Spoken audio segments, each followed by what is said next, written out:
তো hello guys, welcome back to my channel SN23 blog. তো কেমন আছো? আমার আসলে সব ভালো আছো, আর আমি আজ কতটা ভালো নেই। তো গাইজ, তোমরা দেখতে পেলে যে আমি এখন আছি হারমতি স্টেশনে। আর হারমতি স্টেশনে আসার কারণ হচ্ছে আমি আসাম ছেড়ে আমাদের গ্রামের বাড়ি ফিরে যেতে হচ্ছে আমাকে। তো হঠাৎ করে এরকম চলে যাচ্ছি, কারণ হচ্ছে বাড়িতে কোনো একটা প্রবলেম আছে। তো আমি একাই এসেছি, আমার সাথে কেউ নেই। হঠাৎ করে যেহেতু যেতে হচ্ছে, অনেকে বলেছিল যে বাড়ি যাবে, কিন্তু ওরা এখন আসবে না, ওরা আসবে 25 তারিখের পরে আসবে। তো আমার ট্রেন হচ্ছে, যেহেতু আজকে বৃহস্পতিবার, এখন বাজে 5টা বাজে, ঠিক আছে। আর আমাকে রাতটুকুনা স্টেশনে থাকতে হবে। আমার ট্রেন হচ্ছে ভোর কালকে, ভোর কটার সময়, ভোর হচ্ছে 4:30-র সময়, ঠিক আছে। শুক্রবারে পড়ে যাচ্ছে যেহেতু ট্রেনটা। তো ওখান থেকে যেখান থেকে আমরা আসি, ঠিক আছে, গাড়ি ফাড়ি অত ঠিকঠাক পাওয়া যায় না।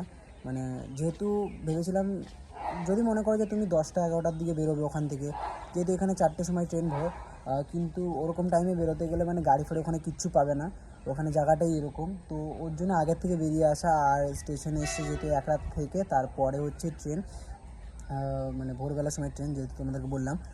তো এখন আছি ট্রেনের অপেক্ষায়।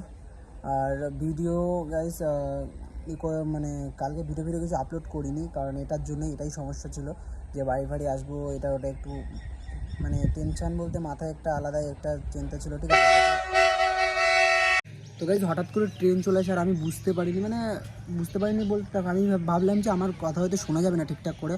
তো তার জন্য যেহেতু ট্রেন আসছিলো লাইনে, আমি ভাবলাম একটু ভিডিও করে নিই, ঠিক আছে।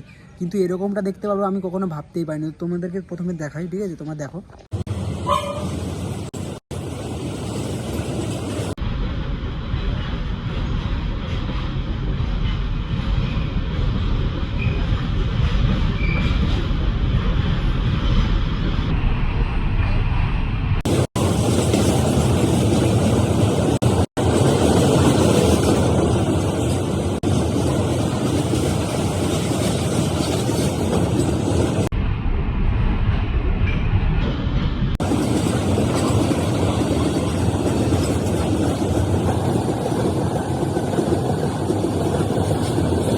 তো গাইস, তোমরা যদি ইন্ডিয়ান আর্মির ফ্যান হয়ে থাকো, তো ভিডিওতে লাইক করে একটা সাবস্ক্রাইব করে দিও।